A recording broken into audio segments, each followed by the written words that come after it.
Hi, hello everyone, welcome to my channel. My name is Jer. There's an ongoing rumor that in Canada's Drag Race, Toronto very famously always makes it to the top 3 or 4.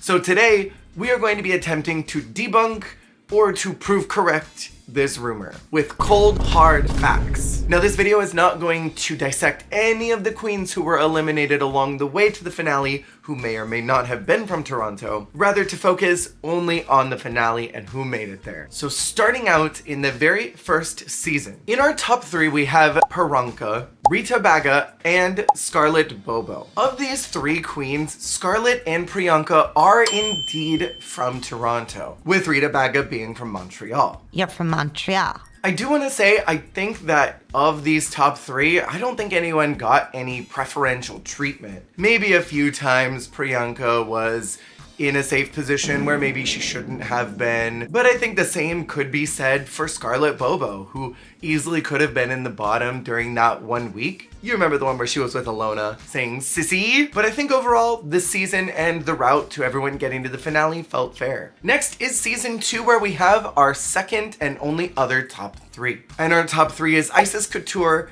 Kendall Jenner, and Pythia. Now this one breaks the mold because no one is from Toronto. Isis Couture is from Ottawa, Kendall Jenner is from Vancouver, and Pythia is from Montreal. She's not even French. She's from Montreal. Of everyone that was in the competition, these 3 were in their own lane of drag the entire time. And so favoritism didn't feel like a factor. Maybe one time Isis should have been in the bottom, but there were others that were worse than her. Maybe there were times when Pythia should have been in the bottom. But overall, the competition felt safe, and furthermore, no one from Toronto made it to the finale. Next is season 3, where we start to break the format of top 3 to a top 4. Our top 4 are Giselle Lullaby, Jada Shada Hudson, Kimmy Couture, and Miss Fourthalicious. What was she called in Versus the World by Lisa Rinna?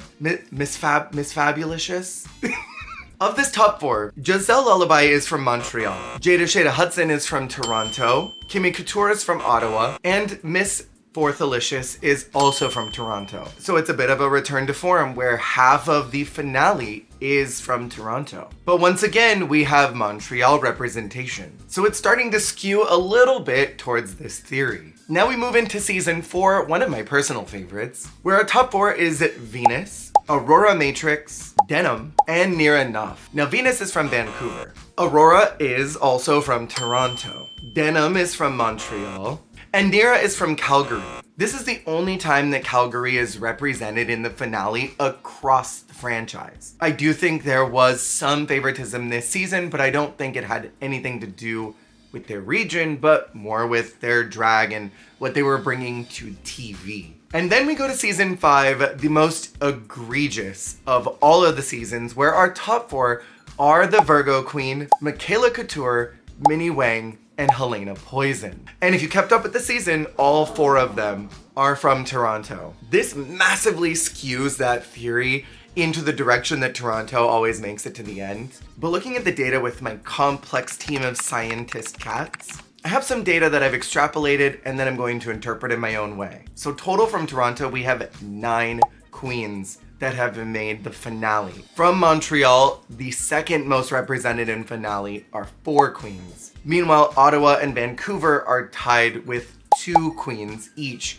represented in the finale, and Calgary having 1 representation. Now my theory is more leaning in the stance of what LA and New York are for mainline Drag Race. There are so many queens that are from both of those cities that when they're pulled into the show, there's a different level of expectation for them. Typically in these large cities, there's more bars, there's more opportunities, there's more clubs, just more presence for drag to be seen and heard.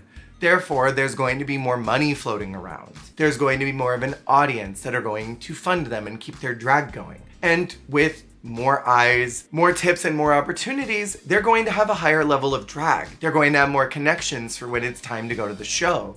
So they'll be more prepared for acting and improv challenges. They'll have more people to help them set up their package. If you're from a smaller town, it's harder because you don't have as many opportunities maybe to have money in the bank already, to be able to have access to a clean credit card that you could max out to go to the show. Maybe you've already got quite a bit of debt from doing drag in a place where you only have one local bar. Maybe you're making $50 a night, and that's not quite enough to be sustainable in drag. Where if you're from LA or New York, where maybe you're performing 6 to 10 times a week, depending on what bars you're working at, you might have a lot more access to money than someone in a smaller town. And looking at all this data, Toronto is the most populated city in Canada, where Montreal, the second most represented in the finales, have a population of 4.3 million, where Ottawa is sitting at 1.4 mil and Vancouver is sitting at 2.6 mil,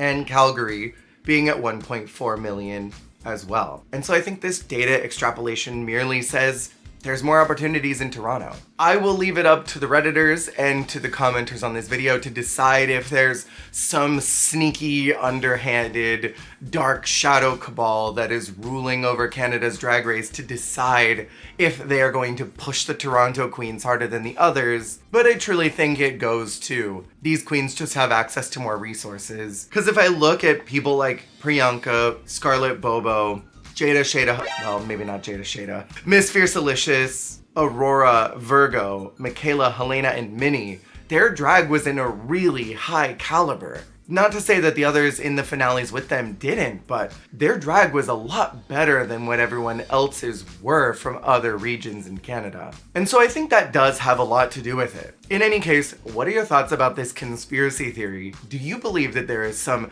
dark nature behind why Toronto queens always get to the finale, with the exception of in season 2? Thank you for watching, and I will see y'all on the flip.